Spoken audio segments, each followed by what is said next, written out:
palavra. E nós vamos praticar com reverência e temor. Nós vamos praticar o culto ao Senhor, dialogal, pactual. E a igreja vai aprender a participar do culto. E ouvir ao Senhor.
Bom dia, irmãos. Alguém me deu um retorno aí de como é que está o volume do meu microfone aqui.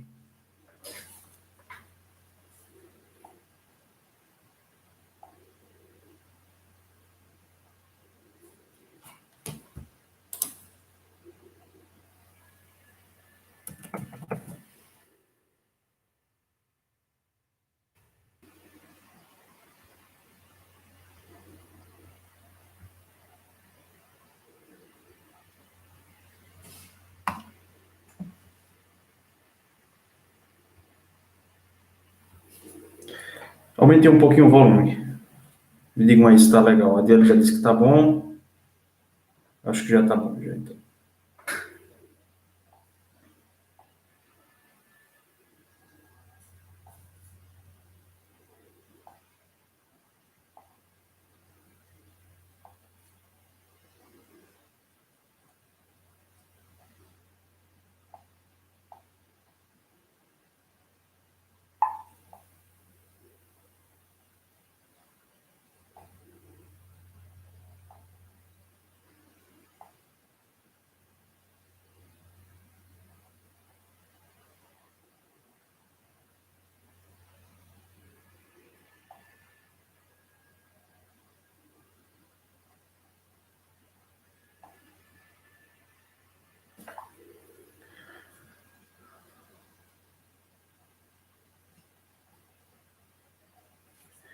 Ok, Edmilson também falou que está bom. Irmãos, eu tenho programado alguns estudos aí, algumas palavras, desculpa, para o horário do domingo de manhã. E hoje, até agora, está tudo bem, né? Então, acredito que hoje eu vou conseguir fazer ao vivo, realmente, do começo ao fim. Semana passada, eu tive um problema com a integridade da transmissão, e acabou que eu não consegui, né? Só consegui postar o vídeo, fazer a live na segunda-feira. Mas hoje, pela graça de Deus, parece que vai dar tudo certo, tá bom?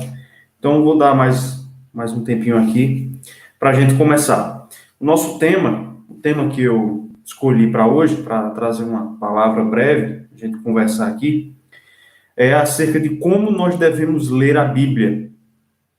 O nosso catecismo, o Catecismo Maior de Westminster, ele tem uma pergunta direcionada exatamente a essa questão, né? Como é que a Bíblia deve ser lida? E a resposta é muito interessante, e essa resposta nos traz alguns elementos interessantes sobre bibliologia, que é uma área da teologia que estuda a Bíblia, né, a Escritura, e eu decidi, então, destrinchar essa resposta, preparei uns slides aqui, destrinchar essa resposta, trazendo alguns elementos interessantes e trazendo-os, na verdade, na prática, né? Tratando dele de maneira prática, acerca de como nós devemos ler a Escritura. Tá certo? Então, daqui a pouco, a gente está começando, tem 7 pessoas, já são 10:02, eu acho que já dá para a gente ir iniciando, né? Quem for entrando, vai entrando, quem assistir depois, tudo bem também. Tá certo? Vamos fazer uma oração? Vamos orar ao Senhor Deus? Eu também vi que eu programei erradamente o horário da transmissão. Esqueci de colocar lá no aviso que seriam às 10 horas, então talvez muita gente vá atrasar ou não vai assistir. Talvez por isso também, mas Deus sabe todas as coisas. Vamos orar? Vamos falar com Deus, pedir que Ele esteja nos instruindo nesse horário, domingo de manhã. Agora, em tempos normais, nós estaríamos na igreja. Provavelmente, a escola dominical é às 9 horas. Nós estaríamos agora na classe. Então, isso que eu estou fazendo é meio que uma tentativa de substituir aquele momento de instrução que nós tínhamos e vamos voltar a ter por algo semelhante dentro desse período excepcional que nós estamos vivenciando. Tá certo? Vamos orar então, vamos falar com Deus.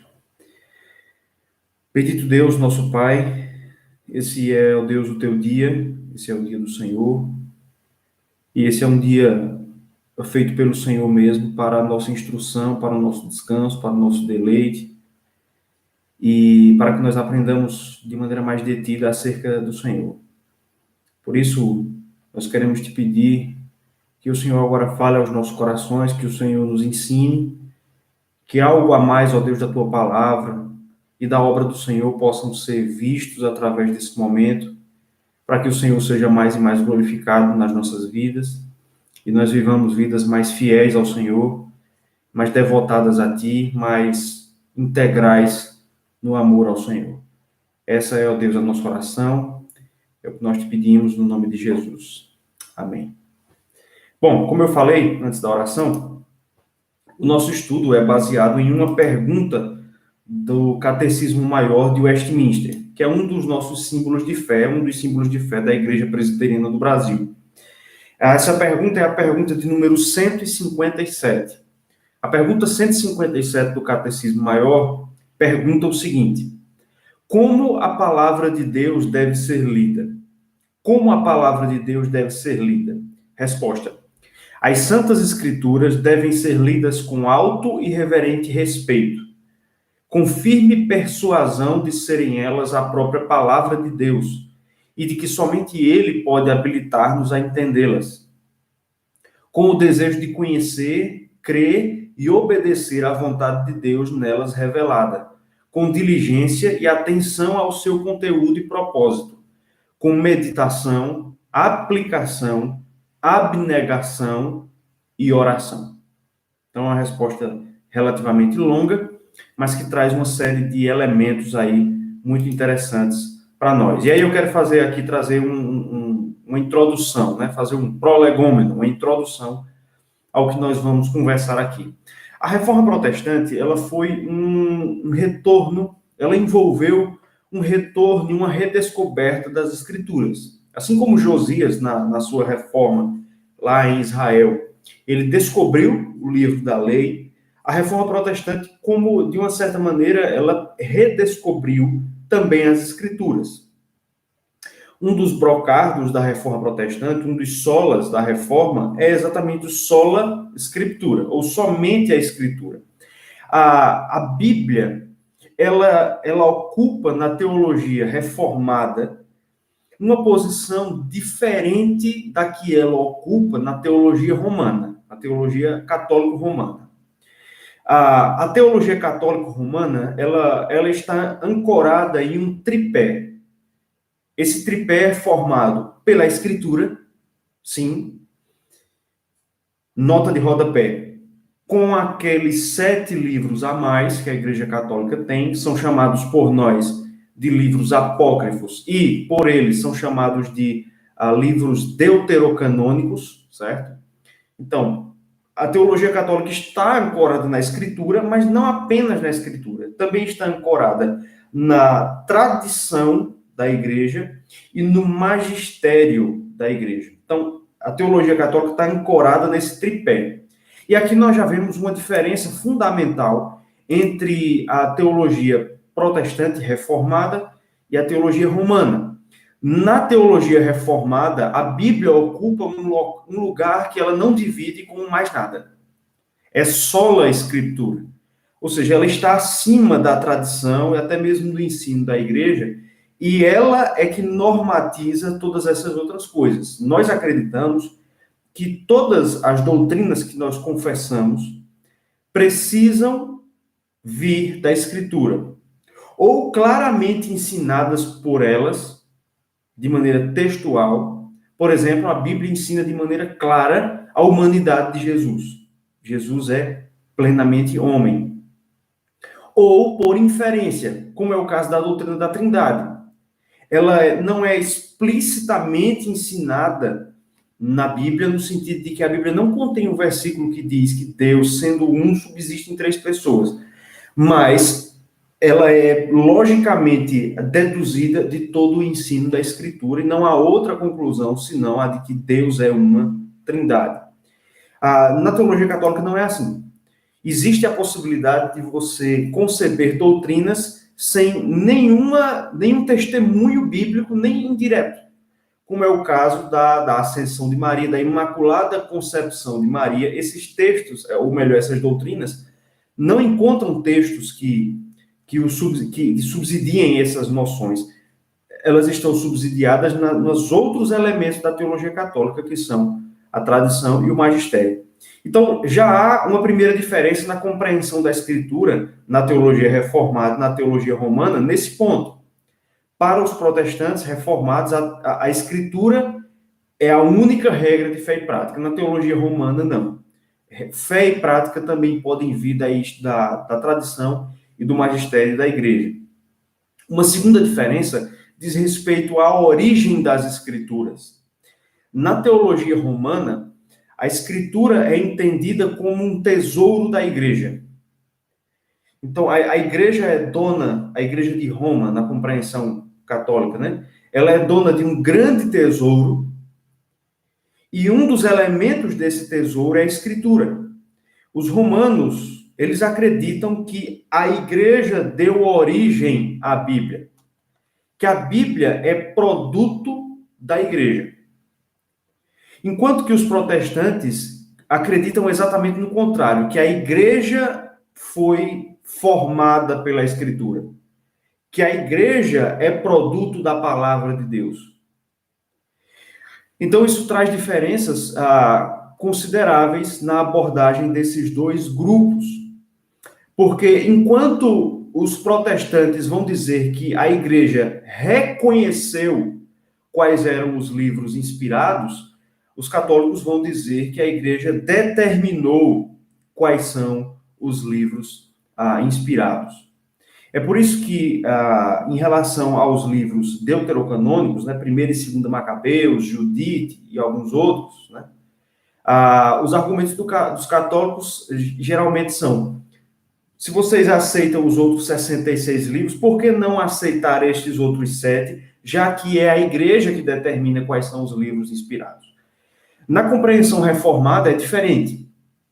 A nossa confissão de fé, ela diz que a autoridade da Escritura não decorre do testemunho de nenhum homem. Não decorre do testemunho da igreja. A autoridade da Escritura decorre da sua origem divina, do fato que ela vem de Deus, que ela é inspirada por Deus através da atividade do Espírito Santo, que a gente vai ver daqui a pouco. Então, a autoridade da Escritura está nela mesma e não na igreja. Por isso que no protestantismo é possível que você tenha reformas. A igreja é reformada e está sempre se reformando. À luz de quê? À luz da Escritura. Enquanto que no contexto católico, a possibilidade de uma reforma é muito mais difícil, já que uma vez que a Escritura é produto da igreja e essa Escritura é infalível, então a igreja que concebeu esta Escritura, ela também precisa ser infalível. E é por isso que é muito difícil uma reforma no contexto romano, porque a Igreja Católica entende que o bispado de Roma, ele é infalível. A infalibilidade papal. Então, veja como há diferenças na compreensão da Escritura, na teologia reformada e na teologia católica. E por causa dessa compreensão reformada de que a autoridade da Escritura está nela mesma e não na igreja, é que os reformados entenderam que a Bíblia não deveria ficar presa, reclusa com o clero. Porque era isso que acontecia na Idade Média. A grande maioria das pessoas não sabia ler e, em geral, eram os clérigos que sabiam ler. Além deles, outras poucas pessoas possuíam essa habilidade da leitura. E por isso mesmo, a Escritura ficava reclusa ao clero. O clero tinha acesso à Escritura. O laicato, ou seja, as pessoas que não faziam parte do clero, que não eram padres, que não eram bispos, e até mesmo diáconos, né, que também está no sacramento da ordem, no catolicismo, as pessoas que não faziam parte do clero não tinham acesso, pelo menos facilitado, à Escritura. Eles tinham acesso ao ensino da igreja, mas não à Escritura em si. Quando houve a Reforma Protestante, uma das primeiras coisas que os reformados entenderam é que, uma vez que a Escritura é a palavra de Deus dada ao homem, todos os homens deveriam ter acesso à Escritura. E aqui cabe uma diferenciação. Muitas vezes se fala, de vez em quando a gente ouve falar de livre interpretação da Escritura. Os reformadores nunca advogaram isso.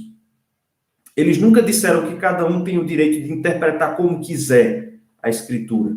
E que cada interpretação de cada pessoa é válida. Não. O que os reformadores disseram, o que eles ensinaram, é que as pessoas deveriam ter o direito de examinar as Escrituras. É que cada pessoa deveria ter o direito de ter acesso à Escritura e lê-la pessoalmente.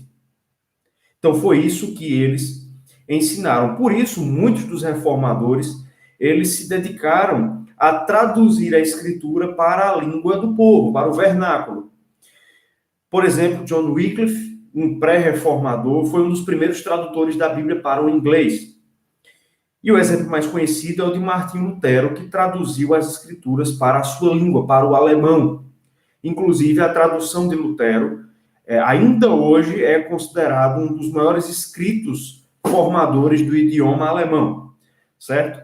Então, eles investiram nessa questão de traduzir a Bíblia para o vernáculo, para a língua do povo, a fim de que o povo pudesse ler a Escritura. Assim como o culto, né, a missa, ela deixou de ser em latim para ser ministrado, né, o culto, para ser celebrado na língua do povo, para que o povo soubesse cultuar, assim também a Escritura foi traduzida dos seus idiomas originais e do latim também, havia muitas versões em latim, para a língua do povo, para a língua que o povo falava, a fim de que o povo pudesse ler as Escrituras por conta própria. Dessa introdução, nós já percebemos que a leitura pessoal da Escritura, da Bíblia, pelos crentes, é algo importantíssimo na espiritualidade reformada. E a gente percebe isso de maneira muito clara quando nós observamos algumas coisas. Não quero parecer aqui chato, mas, de novo, fazendo uma comparação com o romanismo, com o catolicismo romano. Eu acho que todo mundo aí concorda comigo que é raro, não é muito comum nós vermos católicos com Bíblias. Não é muito comum. A família da minha esposa é quase que inteiramente católica e a gente sempre percebe isso. Poucos levam a Bíblia, por exemplo, para a missa. Poucos leem a Bíblia. Poucos têm até mesmo um conhecimento geral da Bíblia. Eu me lembro que, quando estava passando aquela novela dos 10 Mandamentos, na Record, e quando estava na fase ali quando eles estavam representando as 10 pragas, eu me lembro que minha sogra ficava perguntando para minha esposa, qual é a próxima praga? O que é que vai acontecer agora? Então, até mesmo esses acontecimentos que são que a gente aprende desde criança, né, na igreja protestante, eles não são tão conhecidos assim entre os católicos. Ao passo que no protestantismo, a ideia da leitura pessoal da Escritura pelo crente é algo muito presente. A gente cresce ouvindo sobre a necessidade de ler a Escritura, de conhecer a Escritura. E isso é, de fato, importantíssimo na nossa espiritualidade. Por isso, o nosso catecismo maior dedica uma pergunta exatamente a essa questão. Como é que nós devemos ler a Escritura? Nós não devemos apenas ler a Bíblia no culto. Ler a Bíblia liturgicamente, as leituras que são propostas pelo liturgo ou o texto que o pastor prega. Mas nós devemos ler a Bíblia de maneira pessoal nas nossas casas, diariamente. Diariamente. O Salmo 1 fala disso. Do homem reto que lê e medita de dia e de noite, ou seja, todos os dias. Constantemente ele está lendo a Escritura. Por isso, o nosso catecismo, então, ele nos traz uma pergunta sobre isso. Abrindo um parêntese aqui, próxima sexta-feira, nós vamos realizar uma live, aí, uma transmissão lá no Instagram da Federação de Mocidade, do nosso presbitério, sobre a importância dos símbolos de fé na escola bíblica dominical. Eu sou o secretário presbiterial de educação religiosa, né, nesse ano, também fui no ano passado, e aí eu vou fazer essa transmissão lá, juntamente com o reverendo Guilherme, do Presbitério Sul de Pernambuco, e uma das coisas que nós vamos ressaltar é o caráter prático dos nossos símbolos de fé. Eles são muito práticos. Eu já trouxe aqui uma transmissão sobre, já lancei um vídeo sobre a pergunta do Catecismo Maior, em relação a como nós devemos ouvir o sermão. Então, veja como os nossos documentos, eles são práticos. Eles falam sobre como orar, a Confissão de Fé fala disso, como ler a Escritura, como ouvir o sermão, abordagens práticas dos 10 mandamentos. Então, eles são muito práticos e essa é uma das razões pelas quais a gente deveria estar sempre meditando naquilo que eles ensinam ou de como eles nos ensinam a Escritura, né? Vamos colocar dessa maneira. Então, a resposta do Catecismo Maior nos traz pelo menos 5 elementos. A gente pode colocar aqui, dividir essa resposta do Catecismo Maior em 5 partes. Se você quiser ir acompanhando, eu não estou usando o OBS, o programa que eu uso na igreja, porque ele está dando problema no meu computador, então eu não tenho como mostrar o slide aqui na transmissão. Mas se você quiser acompanhar melhor, você pode abrir aí na internet, tem acesso fácil, o Catecismo Maior de Westminster, pergunta número 157. Pergunta número 157 do Catecismo Maior de Westminster. Primeira parte da resposta, então, vou caminhar aqui para não demorar muito, não quero me estender demais. A primeira parte da resposta da pergunta, como a Bíblia deve ser lida, diz o seguinte: as Escrituras devem ser lidas com um alto e reverente respeito, com firme persuasão de serem elas a própria palavra de Deus. Com um alto e reverente respeito e com a firme persuasão de serem elas a própria palavra de Deus. Nessa parte da resposta, nós temos 2 conceitos. Os conceitos de revelação e de inspiração.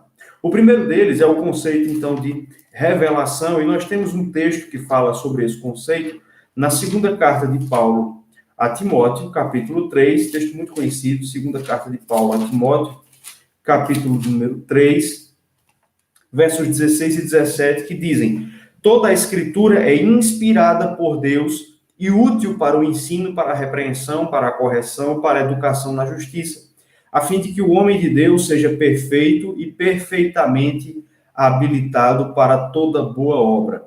O apóstolo Paulo diz que toda a Escritura, ele estava se referindo aqui ao Antigo Testamento, mas isso abrange também as Escrituras do Novo Testamento.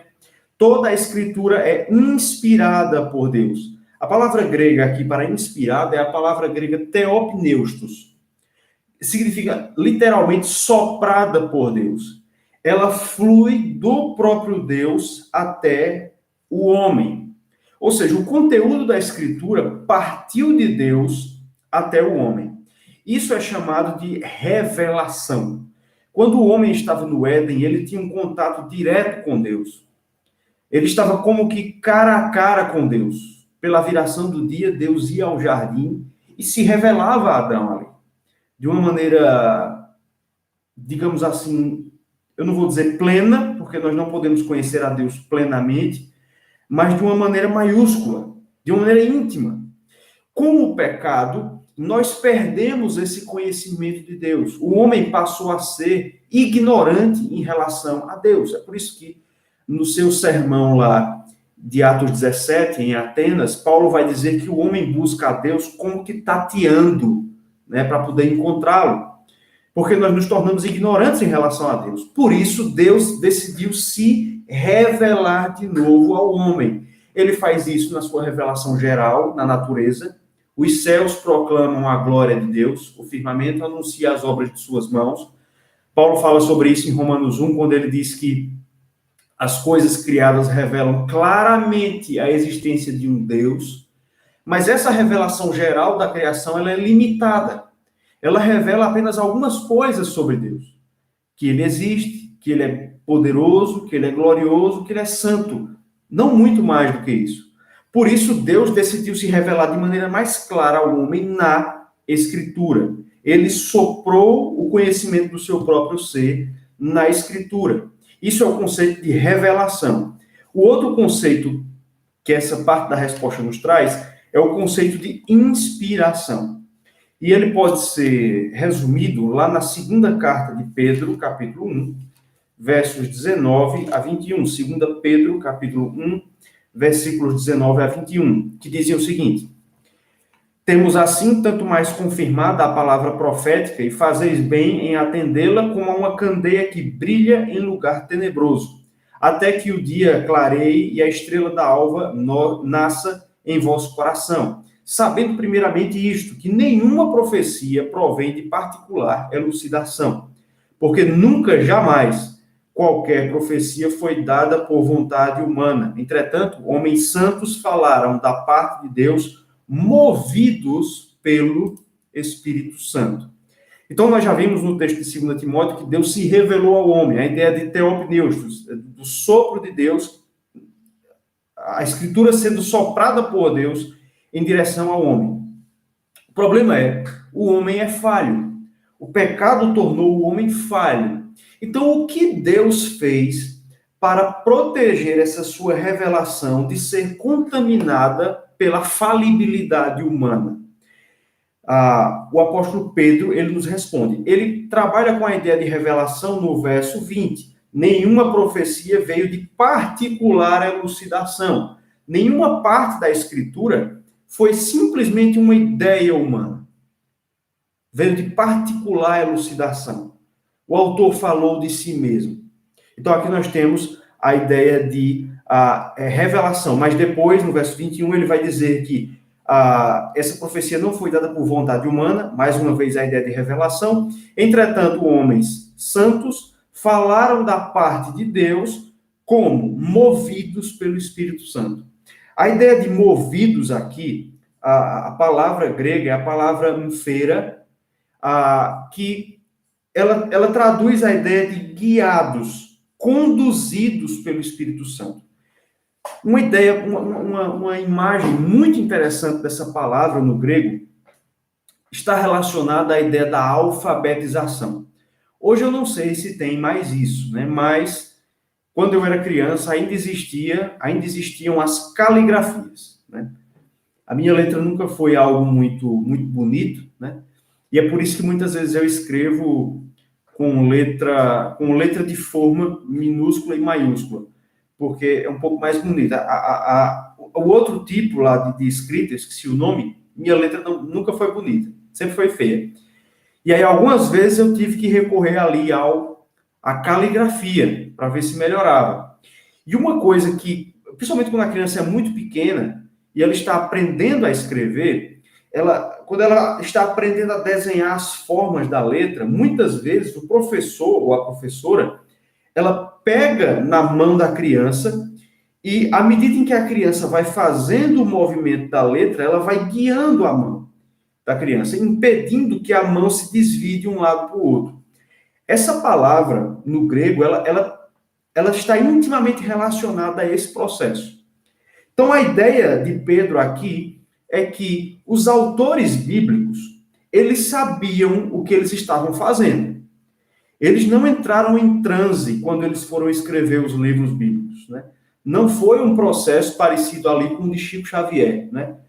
Fazer assim, pegar uma caneta, né? E receber ali como que por um transe o conteúdo da revelação. Não. Eles sabiam que estavam escrevendo, eles tinham intenções com isso, mas tudo isso debaixo de uma proteção do Espírito Santo que os impediu de errarem, que os impediu de falharem. É a ideia da mão do adulto ali que está sobre a mão da criança, impedindo o erro. Então, foi mais ou menos esse processo, e isso é chamado de inspiração. O resultado disso, de nós entendermos que a Bíblia é a revelação inspirada de Deus, é que nós podemos ter certeza absoluta de que ela é inerrante e infalível. Ela não possui falhas nem erros por causa da sua origem divina, porque Deus preservou o relato da Escritura para que ele não tivesse erros. O apóstolo Paulo, ele fala sobre isso e sobre como a Bíblia tem uma origem divina na sua primeira carta aos Tessalonicenses, capítulo 2, verso 13. Já citei esse texto em outro vídeo, quando ele diz que os Tessalonicenses receberam a palavra de Deus não como palavra de homens, mas como, de fato, é palavra de Deus, palavra do Senhor. E aí, qual é o resultado disso? Uma vez que eu sei que a Escritura é a revelação inspirada de Deus, como é que isso afeta a maneira como eu leio a Escritura? O Catecismo responde: uma vez que a Bíblia é a palavra de Deus, eu devo lê-la com alto e reverente respeito.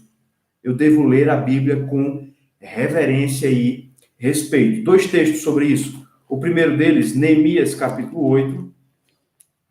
Neemias, capítulo 8, verso 5. Neemias 8, verso 5. Diz o seguinte: Esdras abriu o livro à vista de todo o povo, porque estava acima dele. Abrindo ele, todo o povo se pôs em pé. Todo o povo se pôs em pé, como sinal de reverência. Outro texto, Isaías capítulo 66, verso 2. Isaías, capítulo de número 66, verso de número 2. Porque a minha mão fez todas estas coisas e todas vieram a existir, diz o Senhor. Mas o homem para quem olharei é este, o aflito e abatido de espírito, que treme da minha palavra. O aflito e abatido de espírito e que treme da minha palavra.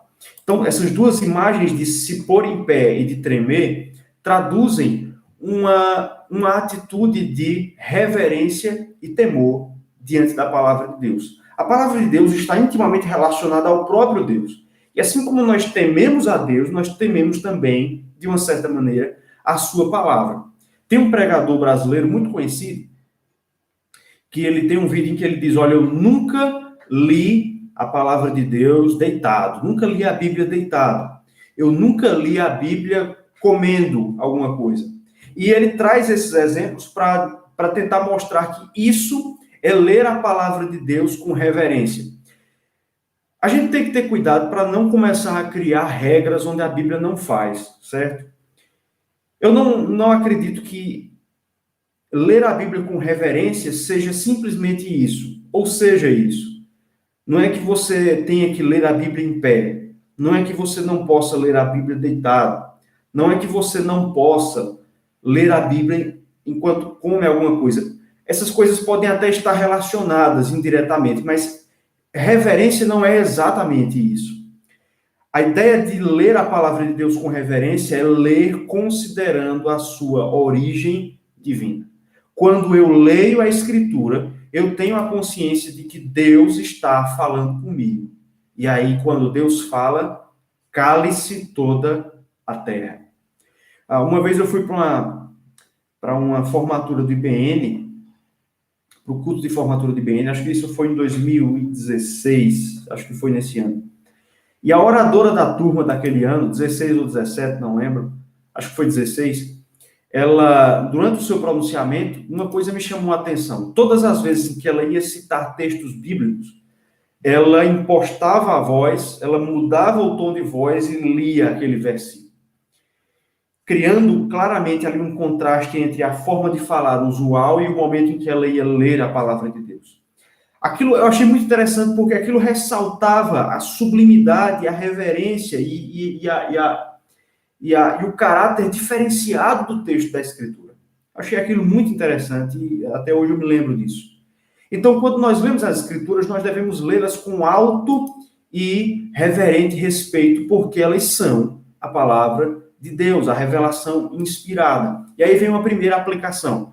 Quando eu leio a Escritura, eu preciso lê-la com uma submissão intelectual.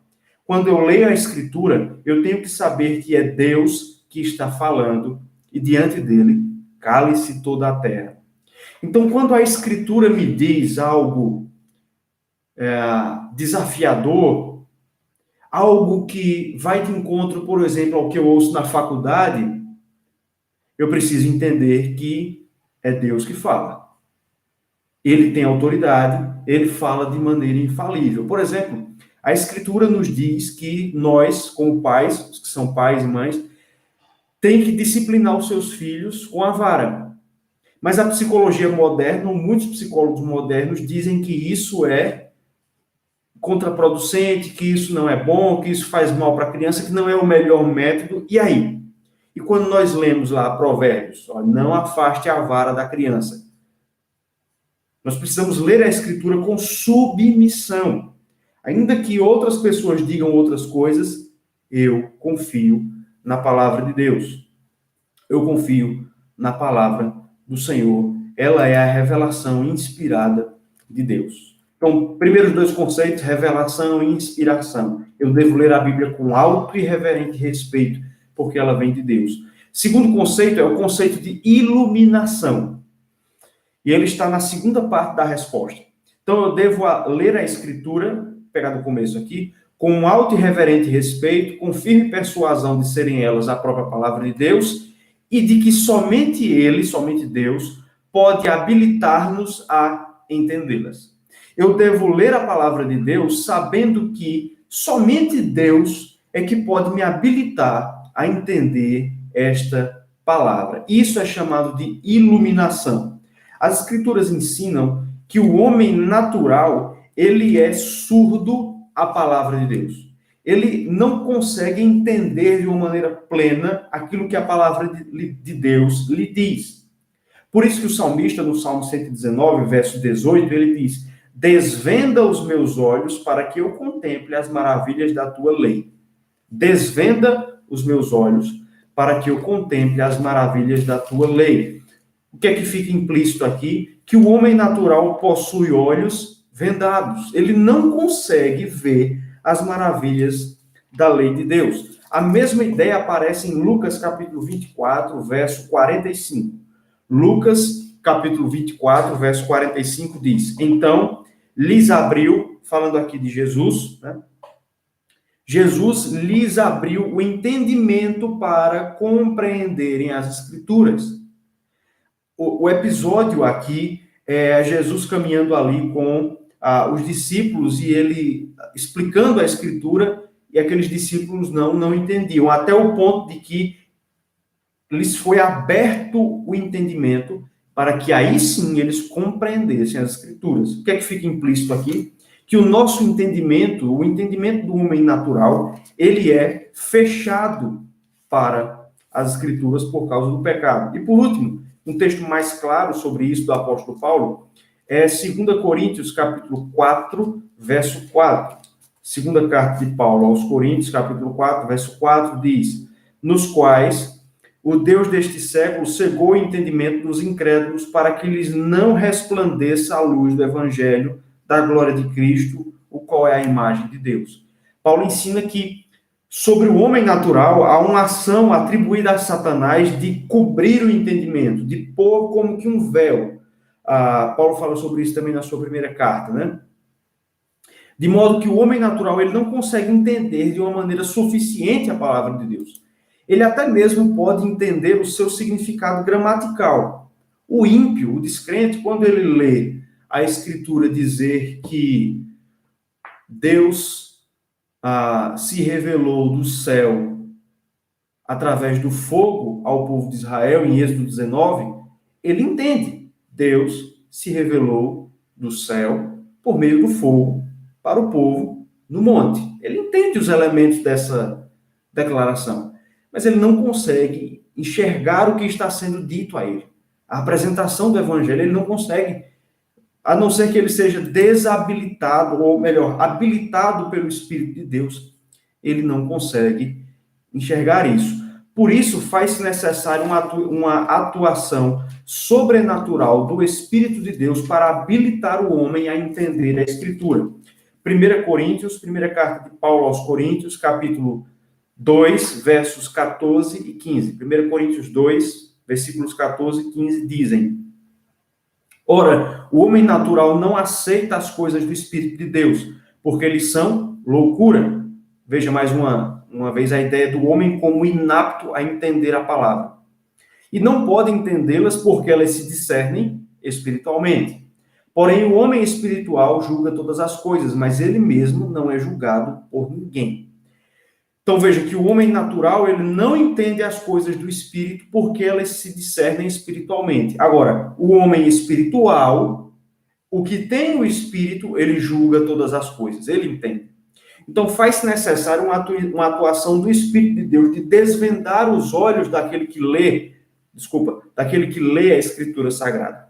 Esse processo é chamado de iluminação. E ele é diferente da inspiração e da revelação.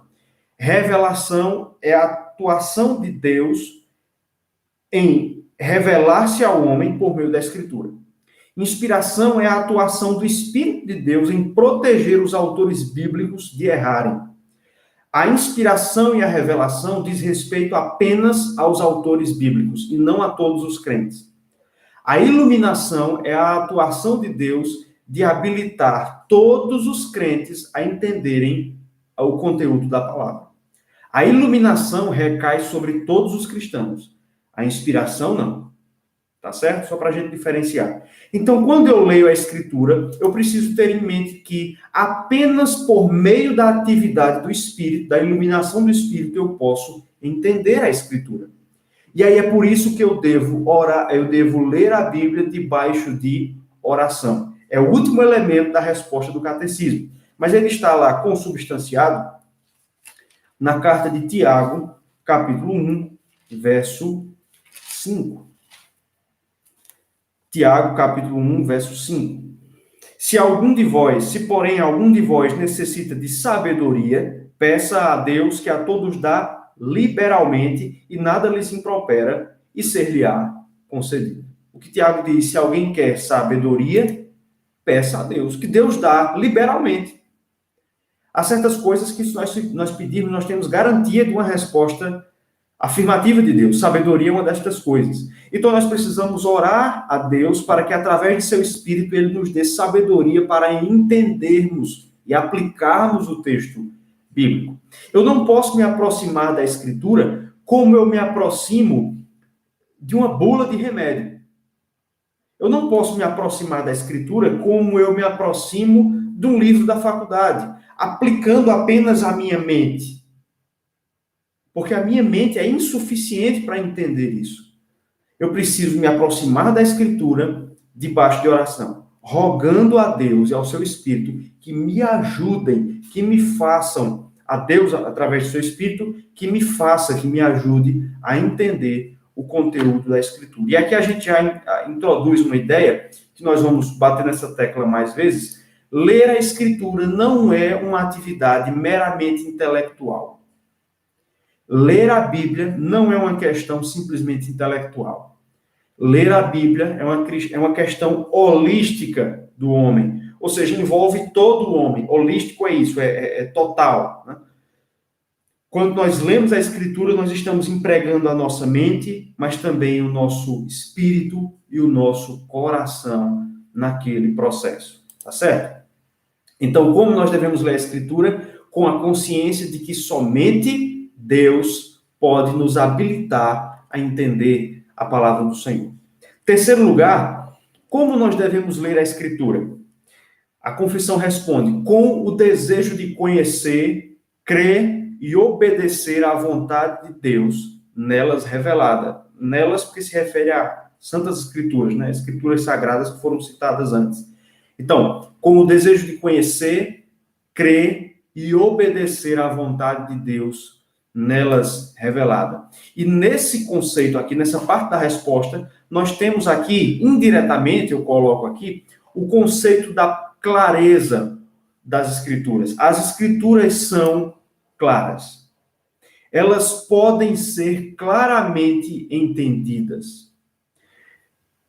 Veja que eu não estou me contradizendo com o que eu disse antes, que o homem natural não pode enxergar de maneira suficiente o entendimento das Escrituras.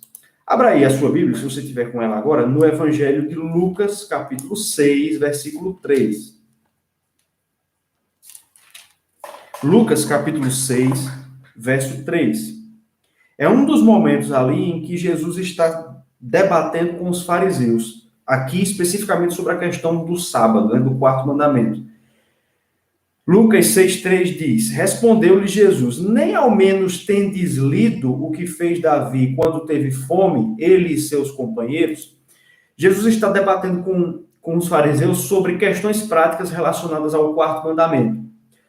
Isso porque os fariseus viram os discípulos de Jesus debulhando espigas no sábado, e eles disseram, olha, estão quebrando o quarto mandamento. Aí qual é a resposta de Jesus? Vocês nem leram que o que Davi fez quando teve fome, ele e seus companheiros? Ele está se referindo aqui ao momento em que Davi tomou os pães da proposição, que eram restritos aos sacerdotes, porque ele teve fome. Então, Jesus usa esse exemplo de Davi no Antigo Testamento para mostrar que colher espigas, se alimentar do dia do descanso, não é quebra do quarto mandamento. Deixando essa questão de lado, é interessante perceber que Jesus diz, nem ao menos vocês leram. Então, Jesus parece apontar aqui para o fato de que a Escritura é clara. Se vocês lerem, vocês vão perceber isso. Vocês nem leram.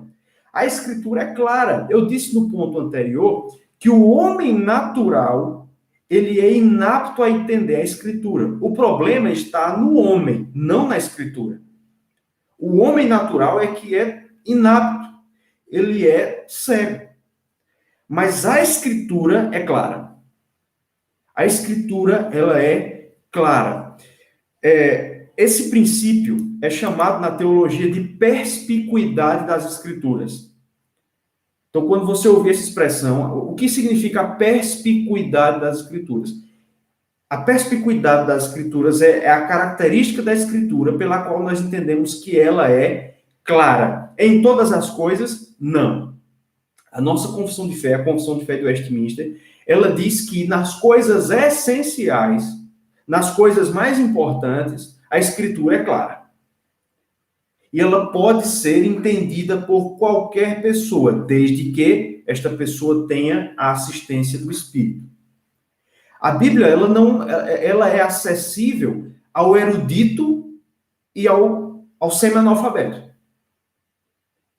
Desde que eles não dependam apenas de si mesmos, mas da assistência do Espírito. E isso, meus irmãos, representa um incentivo para a nossa leitura, porque quando nós lemos as Escrituras, nós podemos ter a certeza de que a Escritura não tem um significado secreto. Deus não colocou para nós um labirinto, certo? Para a gente se perder nele. Deus não nos deu um livro incompreensível, um livro louco, para nós ficarmos aqui, ficando de cabelo branco e morrendo sem entender o que a Bíblia diz. Não, a Bíblia é clara. Existem passagens difíceis na Bíblia? Sim. Pedro fala disso, quando ele diz que os falsos profetas deturpam alguns escritos difíceis de Paulo, assim como as demais escrituras.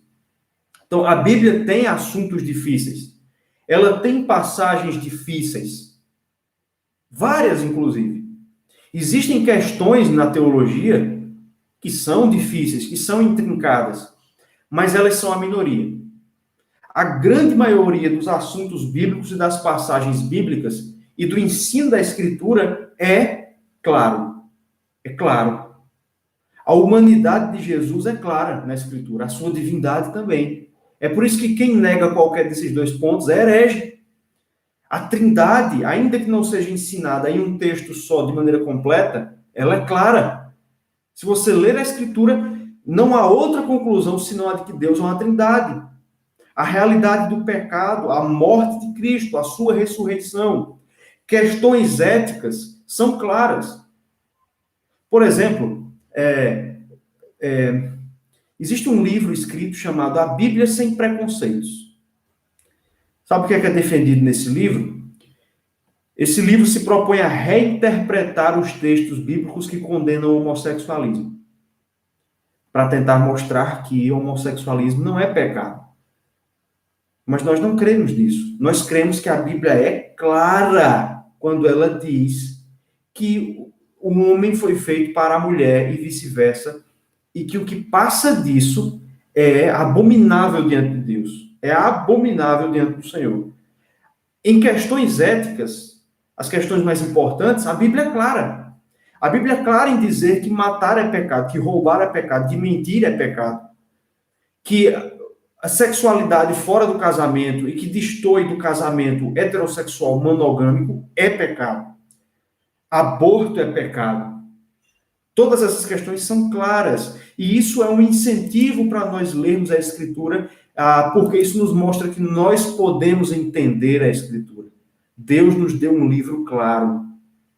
Tá certo? Por isso é que nós devemos ter o desejo de conhecer a Escritura, porque é possível conhecê-la, ela é clara. É possível crer nela. Quinta-feira nós falamos, o pastor falou lá no culto de doutrina, que um dos elementos relacionados à fé, a crer, é o assentimento intelectual. É crer que o que a Bíblia diz é verdade. Só que para crer que o que ela diz é verdade, é necessário que eu conceba mentalmente o que ela diz. E isso é possível porque a Bíblia é clara. Então eu posso ter o desejo de conhecer, crer e obedecer à palavra de Deus, porque ela pode ser conhecida. Ela pode ser conhecida, tá certo? Por isso nós temos certeza do que nós cremos, porque a palavra de Deus nos diz. Tem uma canção em inglês, muito, muito famosa nos Estados Unidos, que diz, Jesus me ama, disso eu tenho certeza, porque a Escritura assim diz. Jesus me ama, disso eu tenho certeza, porque a Escritura assim diz. Então eu tenho certeza do que a Escritura me diz. Por isso, eu devo correr para a Escritura com desejo. Isso é impressionante, eu acho isso muito bonito. Abra aí, 1 Pedro, capítulo 2, verso 2. Primeira carta do apóstolo São Pedro, capítulo de número 2, verso 2. Verso 2. Versos 1 e 2. Despojando-vos, portanto, de toda maldade e dolo, de hipocrisias e invejas e de toda sorte de maledicências, desejai ardentemente, como crianças recém-nascidas, o genuíno leite espiritual, para que por ele vos seja dado crescimento para a salvação. Pedro nos diz que nós devemos desejar ardentemente, como crianças recém-nascidas, o genuíno leite espiritual, o genuíno leite espiritual que é a sua palavra. É porque a Bíblia é clara que nós devemos desejá-la, meus irmãos, ou desejá-las, as Sagradas Escrituras, com desejo ardente, como uma criança esfomeada. Tem uma história engraçada envolvendo meu irmão, né? Envolvendo o Abner. Quando ele era pequeno, ele gostava muito de queijo. Eu não sei se ainda hoje tem esse gosto todo por queijo. Mas quando a gente ia para Jurubeba, lá para casa do meu avô, de Zuzinha, Abner pequenininho, ele ficava do lado do meu avô e ficava de olho assim por cima da mesa no prato de queijo, né? E aí teve um dia que meu avô, agoniado já com a presença dele ali, ele disse: Angelina, dá queijo a esse menino para ele parar de me azunhar. Dá queijo a esse menino para ele parar de me azunhar. O desejo de Abner, quando ele era pequeno por queijo, era um desejo ardente. Né? Como uma criança, não era recém-nascido, mas uma criança esfomeada. Assim deve ser o nosso desejo pela Escritura. A Escritura é o nosso alimento. E nós devemos correr para ela de maneira ardente, com desejo ardente. Porque quando nós lemos, Deus fala conosco que nós temos entendimento, porque o Espírito de Deus nos ajuda a entender, nos faz entender a sua palavra. Como nós devemos ler a Escritura? Com desejo de conhecer, crer e obedecer à vontade de Deus nelas revelada. Quarta parte, penúltima parte da nossa resposta, como nós devemos ler a Bíblia? Resposta: com diligência e atenção ao seu conteúdo e propósito. Veja como, muitas vezes, irmãos, ao estudar teologia, nós temos que lidar com mistérios, com paradoxos. E aqui nós temos um paradoxo, porque nós já dissemos que o homem é inapto a entender a Escritura. Por isso o Espírito de Deus o ilumina. Agora nós vimos que a Escritura é clara, mas eu preciso de diligência para poder ler a Escritura. A Bíblia tem esses paradoxos, não são contradições, mas são paradoxos. Então, apesar da Bíblia ser clara, nós devemos lê-la com diligência e atenção ao seu conteúdo e propósito. Como eu falei no começo, a Bíblia, ela não, os autores bíblicos, eles não entraram em transe quando eles receberam a revelação. Eles escreveram sabendo o que estavam escrevendo, tinham intenções, eles fizeram isso com propósitos próprios, eles fizeram isso com objetivos próprios e claros e conhecidos, e eles fizeram isso até mesmo de uma maneira racional, utilizando argumentações racionais, mas tudo isso debaixo da proteção do Espírito Santo para não errarem e revelando aquilo que Deus, escrevendo aquilo que Deus lhes revelou, certo? Isso significa dizer que a Bíblia, em que pese seja um livro divino, é também um livro humano. Não é errado dizer que a Bíblia é um livro humano. Agora, ele não é apenas humano. A Bíblia é um livro humano-divino, ou divino-humano, certo? Por isso, ele deve ser interpretado. Sendo um escrito humano, porém inspirado e de origem divina, mas sendo também humano, ele deve ser interpretado. Nós devemos empregar na leitura da Escritura um método de interpretação. Que método é esse? Esse método é chamado de método histórico-gramatical. Não se assuste, você não vai ter que estudar metodologia científica para poder ler a Bíblia. Isso simplesmente significa que, ao ler a Escritura, eu preciso considerar o contexto em que aquele texto que eu estou lendo foi escrito. Então, eu preciso considerar quem escreveu, para quem escreveu, em que contexto escreveu, qual era o objetivo, qual era o contexto, qual era a situação que com a qual o autor estava lidando, qual o momento histórico, principalmente no caso do Antigo Testamento, que cobre um período aí de 1.200 anos, mais ou menos, 1.300 anos, alguma coisa assim. Então, qual o momento histórico? Essas coisas precisam ser consideradas, né? E outros aspectos linguísticos, aspectos geográficos, aspectos históricos, né? Aspectos culturais, tudo isso está envolvido na Escritura, de maneira que eu preciso lê-la atentando para essas questões. Então, eu preciso ter diligência e atenção ao seu conteúdo e propósito. Eu preciso conhecer, dedicar esforço para conhecer a Escritura. Duas coisas que eu preciso destacar aqui sobre a inspiração, e são muito importantes, viu? São questões essenciais, o que eu vou dizer agora. Nós cremos que a inspiração bíblica é uma inspiração plena ou plenária e verbal. A inspiração é plena ou plenária e verbal. O que significa inspiração plena? Através disso, nós dizemos que toda a Escritura é inspirada. É o que Paulo diz em 2 Timóteo 3,16. Toda a Escritura é inspirada. Por que é importante dizer isso? Porque nos séculos 19 e 20, principalmente, surgiram várias heresias que contestavam esse caráter plenário da inspiração da Escritura. Ou seja, algumas pessoas começaram a dizer que a Bíblia não é a palavra de Deus, mas que ela contém a palavra de Deus. Que certas partes da Escritura não são inspiradas, não são palavra de Deus.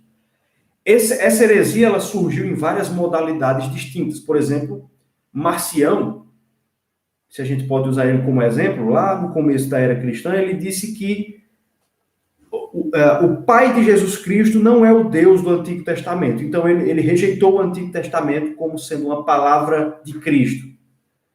Então, aí nós já temos um erro. O Antigo Testamento é tanto palavra de Deus quanto o Novo, certo?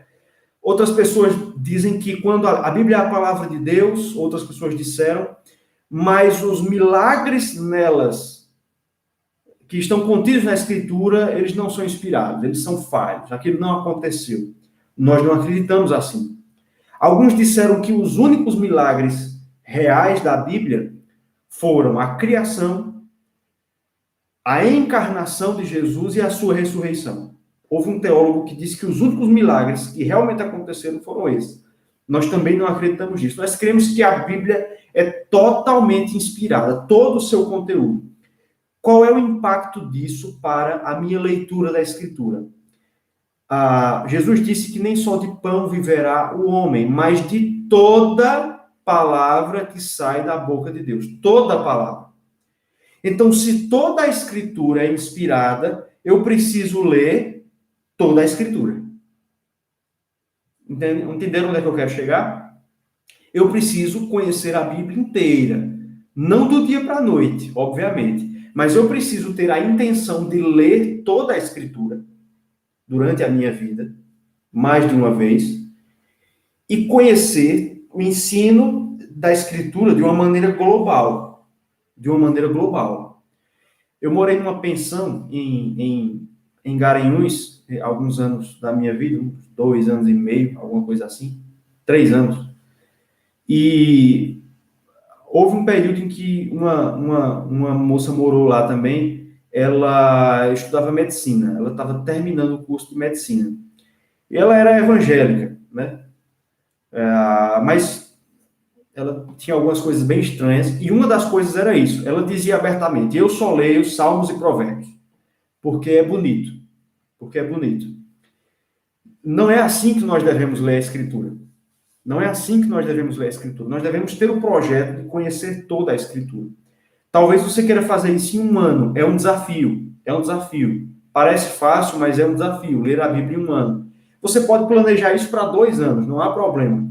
Mas você precisa planejar ler a Escritura inteira. Outra coisa interessante sobre ler a Bíblia é o seguinte. A Bíblia não foi escrita, e é muito importante a gente entender isso, talvez nem todos vocês saibam disso. A Bíblia não foi escrita em versículos. Sabiam disso? A Bíblia não foi escrita em versículos. Quando Pedro escreveu a sua carta, ele não colocou assim, capítulo 1, versículo 1, versículo 2, 3. Não, agora terminou o capítulo 1, agora começa o 2. Não. Os versículos e capítulos, eles apareceram depois com a tradição judaica para sistematizar, para facilitar a leitura da Bíblia.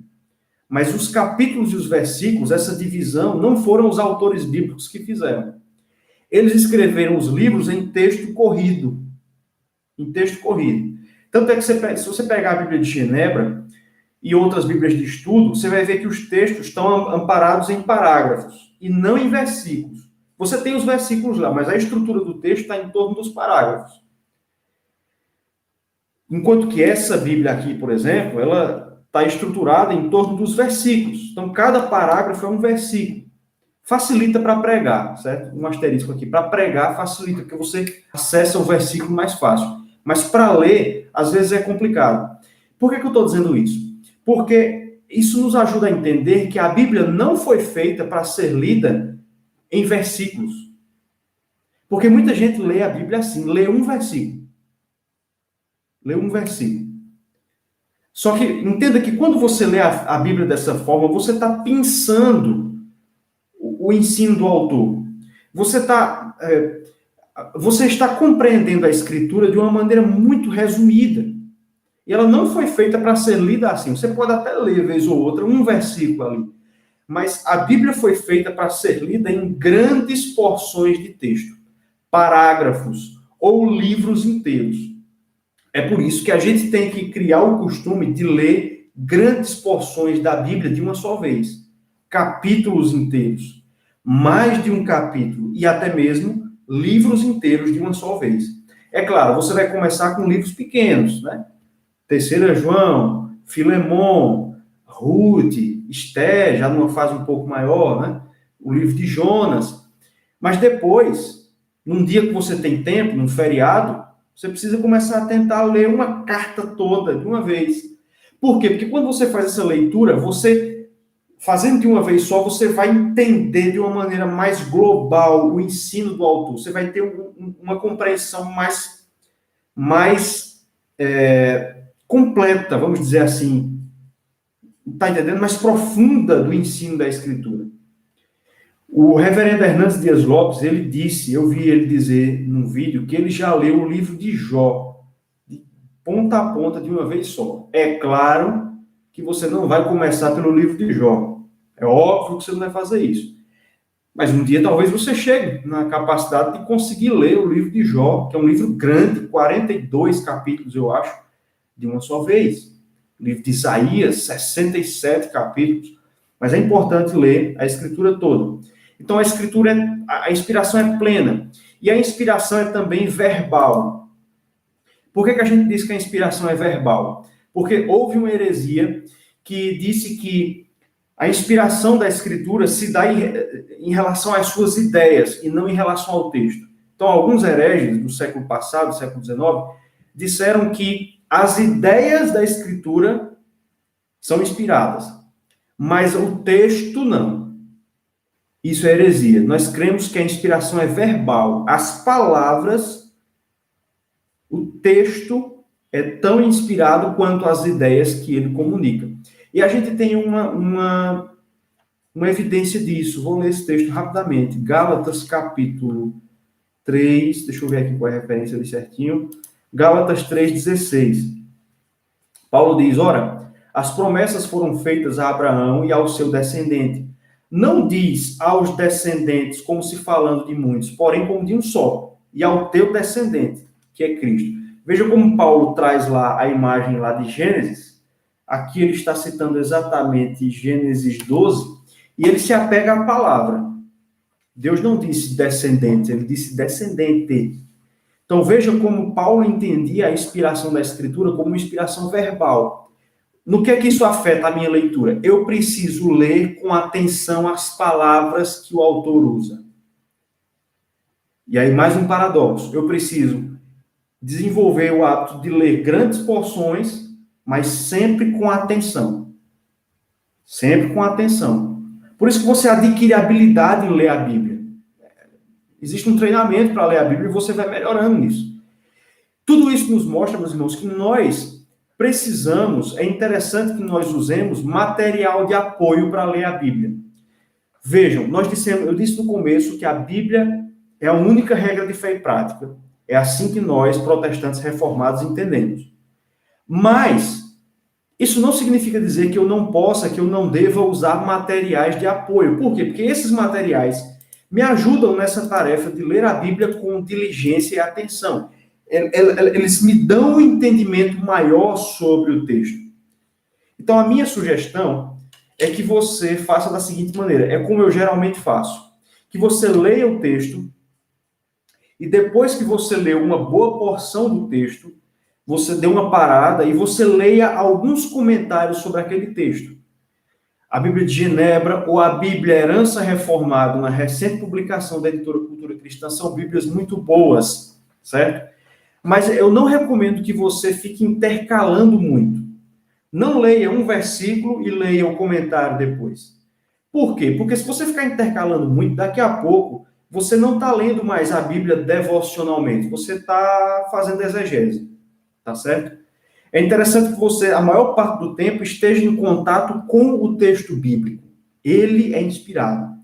E aí você, aqui ou ali, você vai lendo um comentário para você entender melhor, para você conseguir uma visão mais acurada, mas sempre dando prioridade à escritura, tá certo? Então, dicas de Bíblia, de Bíblias de apoio. A Bíblia de Genebra, muito boa. A segunda edição da Bíblia de Genebra, que eu acho que é a última edição, ela é melhor do que a primeira, certo? Ela tem comentários melhores do que a primeira. A Bíblia Herança Reformada, recentemente lançada, é muito boa. Eu não tive acesso a ela ainda, estou querendo comprar. Mas me parece que ela é até mesmo mais profunda do que a Bíblia de Genebra. É uma Bíblia muito boa também. E comentários. Os comentários de Hernandes Dias Lopes são muito devocionais, eles ajudam muito numa leitura rápida ali. Principalmente nessa dica que eu dei de não ficar toda hora indo para o comentário. Mas aí você tem outros comentários, né? Por exemplo, se você já tiver uma didática maior, você pode pegar um comentário como esse aqui, que é do pastor Fernando, ele me emprestou, Marcos. Olha o tamanho. Olha o tamanho do comentário de Marcos. Então aqui já é, se você já está com se você já tem uma prática maior com isso, mas é interessante usar essas ferramentas de apoio, sabendo utilizá-las. E uma coisa interessante sobre isso é que o conhecimento da Escritura, ele nunca se esgota. A gente nunca vai conhecer a Escritura de maneira total. É por isso que você passa por um texto que você leu a vida toda e você é alimentado pelo texto. E você descobre coisas novas, não contraditórias, mas coisas novas no texto. E isso é fantástico. O Salmo 119, verso 11 diz, guarda no coração... não é esse texto que eu ia ler. Não é esse texto. Salmo 119, 111, desculpa. Salmo 119, verso 111. Os teus testemunhos recebi-os por legado perpétuo, porque me constituem o prazer do coração. A Bíblia é um legado perpétuo. Você nunca... Não, eu já li suficiente da Bíblia. Agora eu vou ler outra coisa. A Bíblia eu já não esgotei. Nunca isso vai acontecer. É um legado perpétuo, ela vai ser sempre o alimento, o prazer do nosso coração. E em último lugar, eu já estou falando aqui há mais de 1 hora, não quero me estender muito mais. O último elemento aí da nossa resposta, como ler a Bíblia, o catecismo diz, com meditação, aplicação, abnegação e oração. Certo? Meditação, aplicação, abnegação e oração. E através dessa última parte da resposta, eu quero aqui trazer, ainda que indiretamente, a ideia da suficiência da Escritura. A Escritura, ela me é suficiente para aquilo que eu preciso crer e para a maneira como eu devo viver. A Bíblia é suficiente. Eu acabei de dizer, mais uma vez, o paradoxo, que é interessante que você use material de apoio, mas apesar disso, a Bíblia é suficiente. Mais um paradoxo aí na nossa palavra. E é porque a Bíblia é suficiente que eu devo meditar nela. Eu não preciso, depois de ler a Escritura, eu não preciso, assim, de gurus, né? Eu não preciso ouvir o conselho inspirado do apóstolo. Eu não preciso ouvir o conselho inspirado do irmão profeta de Deus ali, que tem uma palavra para a minha vida. A Bíblia me é suficiente. É claro que a pregação e o aconselhamento bíblico são importantes, mas eles repousam sempre na Escritura. Então, porque a Bíblia é suficiente, eu posso meditar nela. E é importante entender isso. Não basta ler a Escritura. A ideia de ler a Escritura está sempre associada à ideia de meditar nela. Meditar nela. O Salmo 1, verso 2 diz isso, que o homem bem-aventurado é aquele que medita. A palavra no hebraico ali é literalmente sussurra, então ele repete a Escritura para ir mentalizando. Não para como algo supersticioso, mas para ir pensando naquilo. Ele sussurra, ele medita na Escritura. Salmo 119, verso 97 diz: quanto amo a tua lei, é a minha meditação todo o dia. É claro que não é literal, você não passa o dia inteiro, durante o trabalho ali, você fica sem trabalhar, contemplando as maravilhas. Não, mas ela habita a tua mente durante o dia. Por isso, meus irmãos, os nossos momentos devocionais, eles precisam ser bem feitos. Eu vou dizer uma coisa aqui, a Bíblia não legisla nesse ponto, mas eu incentivo você a fazer isso logo de manhã, assim que você acordar cedo e fazer o seu momento devocional, porque naquele momento ali de paz no dia, você pode conseguir um tempo suficiente, antes dos meninos acordarem, de preferência, né, para não apenas ler a palavra de Deus, mas meditar nela. Não é ler, terminei de ler, Senhor, abençoe esse dia, não. Você para a leitura e você para ali 5 minutos, 10 minutos, para meditar. O que foi que eu li? O que é que isso me ensina? Trabalhar a Escritura na sua mente. O problema é que a nossa geração e a nossa época não sabe muito bem o que é isso. Nós não temos a cultura de meditar nas coisas. O oriental, sim. O oriental, ele medita na Escritura e em textos. Mas o ocidental, não. Nós somos muito práticos. E aí é uma coisa que a gente precisa reformar, adquirir o hábito de meditar na Escritura, de pensar nela, parar e pensar na Escritura, pensar em Deus e naquilo que Ele revela na sua palavra. Além de meditar, eu preciso aplicar a palavra de Deus. Isso vai acontecer nesse momento de meditação. Salmo 119, verso 11. Agora sim, né? Guarda no coração as tuas palavras para não pecar contra ti. É preciso guardar no coração. Eu não posso ler e aquilo 10 minutos depois eu esqueci o que eu li. Você precisa ler, meditar, guardar no coração e aplicar para não pecar contra o Senhor. Então veja que, como eu falei no começo, ler a Bíblia não é uma questão simplesmente intelectual. É muito maior do que isso. É algo emocional e algo espiritual. Eu preciso ler e ler bem a palavra de Deus. Meditar e aplicar. Meditar e aplicar. Eu preciso exercer a abnegação. Se a Bíblia me pede para sacrificar algo, o pecado ou o peso, como diz o autor aos Hebreus, eu preciso fazê-lo. Se a Bíblia me pede para abandonar ou me ordena que eu abandone meus pecados, eu preciso fazê-lo. Eu preciso esquadrinhar a minha vida à luz do que eu li e ver o que é que tem de errado. Esse é o pedido do salmista do Salmo 139. Senhor, vê se há em mim algum caminho mau. Me ajuda a ver na Escritura se há caminho mau em mim. E se houver, me dá forças que eu abandone isso. Agora, a gente só consegue visualizar os nossos caminhos maus se nós lermos e meditarmos na Escritura. Por último, oração. Já falei sobre isso.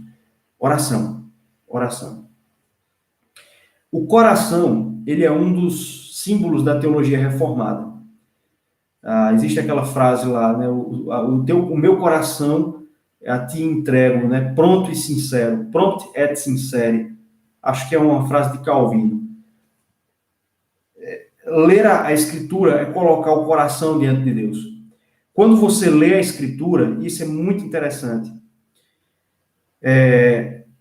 Não é só você que lê a Escritura. A Escritura também te lê. Tá entendendo?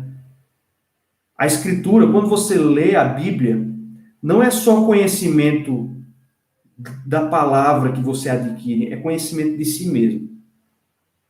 A nossa alma e a nossa vida ela é aberta diante de nós quando o livro é aberto e é lido. Então, isso envolve oração.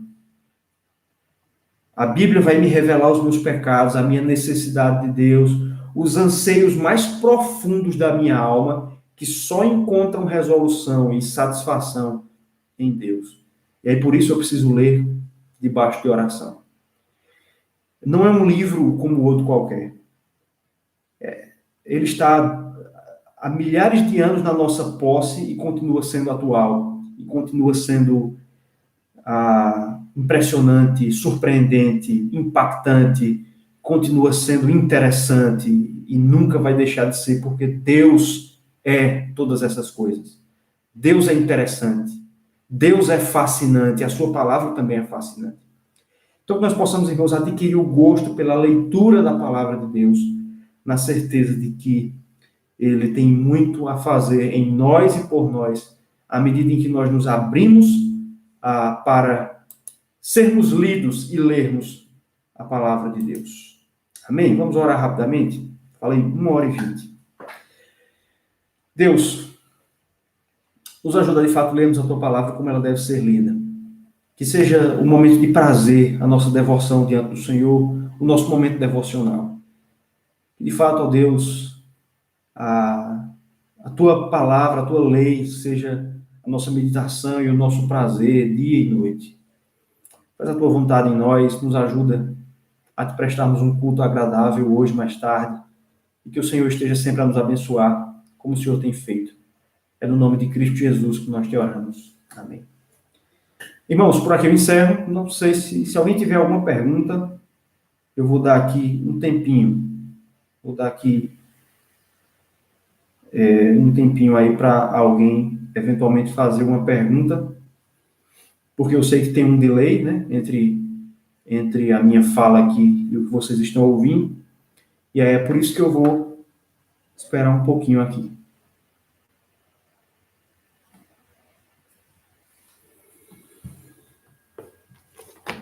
E aí, se Deus permitir, nos próximos domingos, enquanto estivermos nessa situação, nós vamos trazer outros estudos aí. Estou com outros estudos na agulha, e à medida em que Deus for nos abençoando e permitindo, nós vamos trazendo.